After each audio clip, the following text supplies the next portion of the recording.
Dinagsa ng ating mga kababayan ng libreng serbisyong medikal sa ikinasang Lab for All program sa Candon, Ilocos Sur. Mismong si First Lady Liza Araneta Marcos ang nanguna sa naturang programa.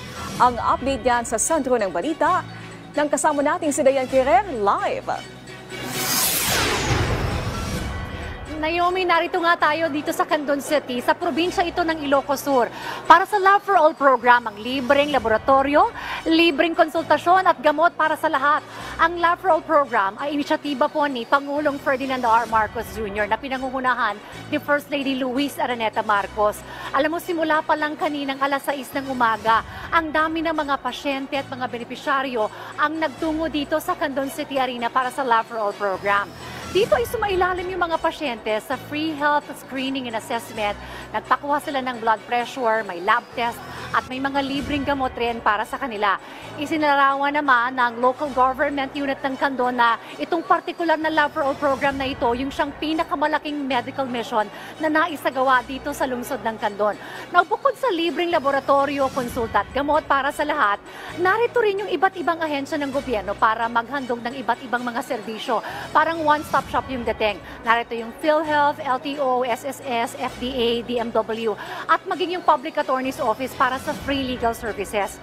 Meron ding charity ba mula yan sa PCSO at family food packs mula sa DSWD para sa mga pre-selected beneficiaries. Now, bukod dito ay may mga partners rin mula sa pribadong sektor na may dalang serbisyo sa ating mga kababayan. Kanina nagbigay ng mensahe si First Lady Luis Araneta Marcos na siya pong panauwing pandangal sa programang ito. At ang sabi ng unang ginang ay nais talaga ng ating mahal na Pangulong Marcos Jr. na ilapit yung serbisyong medikal sa ating mga kababayan. Kaya't heto't handog sa mga Pilipino ang Lab for All program. Nagbalik tanaw din ang unang ginang na kung saan ay nagsimula lamang itong Lab for All na maliit lang at kanyang ipinarating yung pasasalamat sa lahat ng mga public and private partners na katuwang ng programang ito dahil mas lumalaki ang programa at mas dumadami yung natutulungan.